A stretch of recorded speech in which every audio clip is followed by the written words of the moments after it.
Mapalad ang mga inuusig dahil kay Kristo dahil mamanahin nila ang buhay na walang hanggan. Ang binhi ng simbahan ay ang dugo ng mga martir.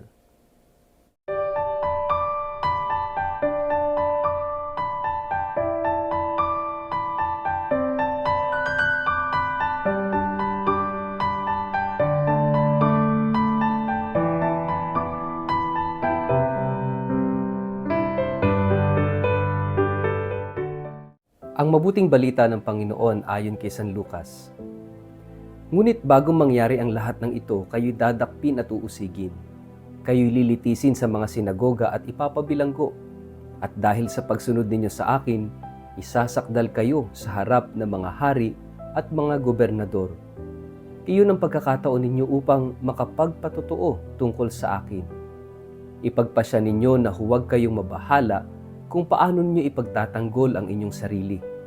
Sapagkat bibigyan ko kayo ng pananalita at karunungang hindi kayang tutulan o pabulaanan ng sinuman sa inyong mga kaaway. Ipagkakanulo kayo kahit ng inyong mga magulang, mga kapatid, mga kamag-anak at mga kaibigan, at ipapapatay nila ang ilan sa inyo. Kapupuotan kayo ng lahat dahil sa akin, ngunit hindi kayo malalagasan kahit isang hibla ng buhok. Sa inyong pagtitiis ay maililigtas ninyo ang inyong buhay. Ang mabuting balita ng Panginoon.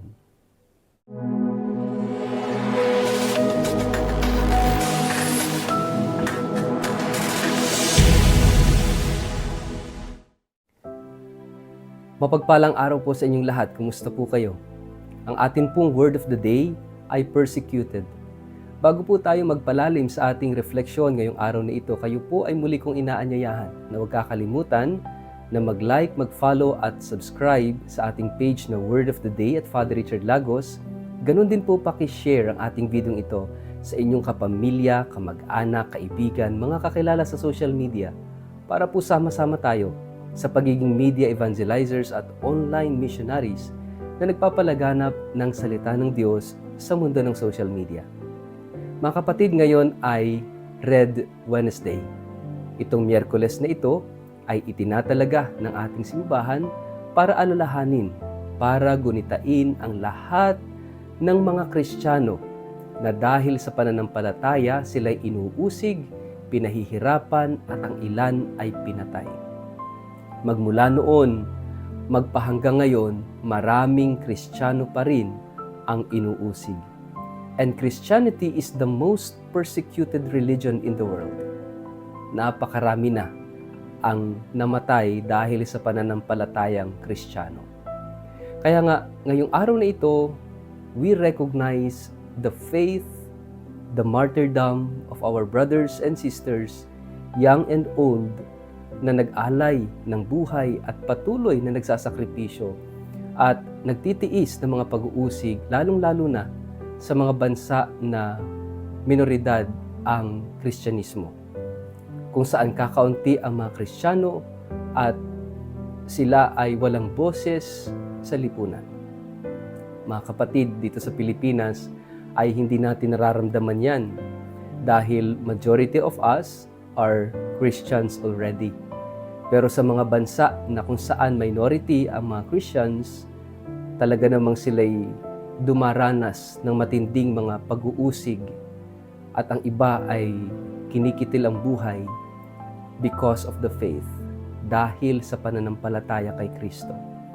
Kaya nga sa mga Pilipino na nandito sa Pilipinas, sana we appreciate and we live our faith well.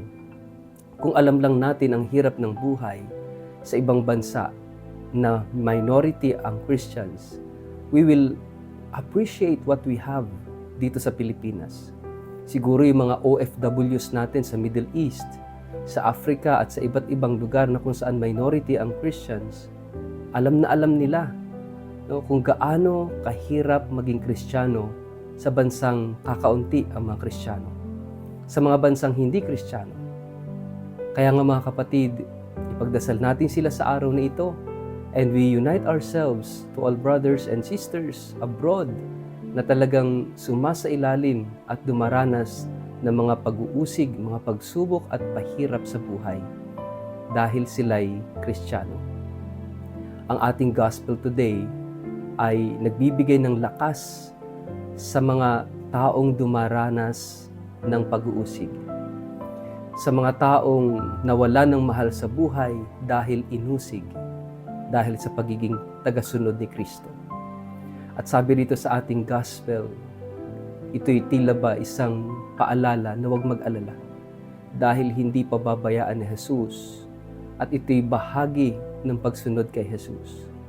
Kanya nang sinabi, na yung mga susunod sa Kanya ay sasailalim sa mga iba't ibang pag-uusig dahil sa Kanya, dahil sa Kanyang pangalan. Ano ba ang pangalan ni Jesus? Jesus at Kristo. Kaya nga, Kristiyano tayo dahil tayong lahat ay pag-aari ni Kristo. Kung si Kristo ay inusig, kung si Kristo ay pinatay, tayong mga Kristiyano rin ay daranas ng iba't ibang klaseng pag-uusig. Kaya nga mga kapatid, sa buhay natin, especially kung ikaw ay nandito sa Pilipinas, paano ba natin nararanasan ito, yung pag-uusig? Sometimes if you live well the faith, kung sinusubukan nating isabuhay ang ating pananampalataya, sometimes dahil pare-parehas tayong Kristiyano, sino ba ang umuusig sa Kristiyano? Yung kapwa niya Kristiyano. Just like for example, Catholics are the most persecuted religion. At sino ang umuusig sa mga Katoliko? Yung iba't ibang sekta, yung iba't ibang denominasyon, yung mga sulpot, yung mga nakaisip lang na magtatag ng sekta, abay sabi, sila na ang tama at totoo at sila yung umuusig sa simbahang Katolika. Hindi lang yun, pati yung ibang relihiyon. We can see that we are the most persecuted religion. At sana tayong mga Kristiyano, tayong mga Katoliko, as we defend our faith, we don't destroy other people. Sana as we defend the faith, hindi natin sisirain ang ating kapwa. Because our religion is a religion of love. Relihiyon ng pag-ibig. Kung dahil sa pagdidepensa natin ng pananampalataya, ay hindi na tayo nagmamahal at hindi na tayo rumirespeto at sumisira na rin tayo ng iba, then we cease to be a true Christian. Always remember, my dear friends, hindi natin kayang idepensa ang Diyos. Hindi tayo kailangan ng Diyos para idepensa siya. Ang sinasabing patotoo dito sa ating gospel is that we become witnesses, living witnesses. Hindi kinakailangan ng maraming salita para idepensa ang ating pananampalataya. Gamitan ng napakaraming lohika para idepensa ang Diyos, idepensa ang pananampalataya. While it is necessary, pero ang mas mahalaga sa lahat ay yung ating witnessing. Ito yung hindi mapabubulaanan. Ito yung matatag at matibay na mensahe sa mundo. Our life as a Christian. Na sa kabila ng lahat, sa kabila ng paninira, sa kabila ng pag-uusig kaliwat kanan, let us live the faith well. Dahil yung buhay mo bilang tagasunod ni Kristo, yung nagmamahal ka pa rin sa kabila ng mga pag-uusig, that is the strongest message. Because Jesus Himself, habang siya'y nakabayubay sa krus, siya'y nagmamahal. Malayang niyakap ni Jesus ang krus. Tinanggap niya ang parusa, bagamat siya'y walang kasalanan, siya'y namatay na nagmamahal. Ito ang tunay na pagiging tagasunod ni Kristo. Na kahit tayo inuusig, na kahit tayo sinisiraan, na kahit tayo ay winawasak, na kahit tayo pinahihirapan, tayo ay patuloy pa ring magmamahal. Ito ang buhay na patotoo. At ito ang lakas natin. Because sabi nga ni Tertullian, isang father of the church, the blood of the martyrs is the seed of the church. Kung saan inuusig ang mga Kristiyano, lalong tumatatag ang simbahan. At habang inuusig ang isang Katoliko, mas lalong tumatatag ang kanyang pananampalataya. Kaya nga mga kapatid, kaisa sa buong simbahan sa buong mundo. Tayo, dito sa Word of the Day, ay nakikiisa sa buong simbahan. Sa Red Wednesday, ginugunita, pinagdarasal natin ang lahat ng mga Kristiyano na dahil sa pananampalataya ay inusig, inuusig, at sa mga makakaranas pa ng mga pag-uusig, ang lakas natin ay pag-ibig. There is only one way for us to be a true follower of Jesus. Only one way, and there is no other way. At ito yung pagkakakilanlan natin bilang mga Kristiyano, bilang mga Katoliko. And that is love. Sa ngalan ng Ama, at ng Anak, at ng Espiritu Santo. Amen. Ama naming Diyos, patatagin mo kami sa pag-ibig. Nawa, bigyan mo kami ng grasya na maging matatag sa harap ng mga pag-uusig at mga pagsubok sa buhay.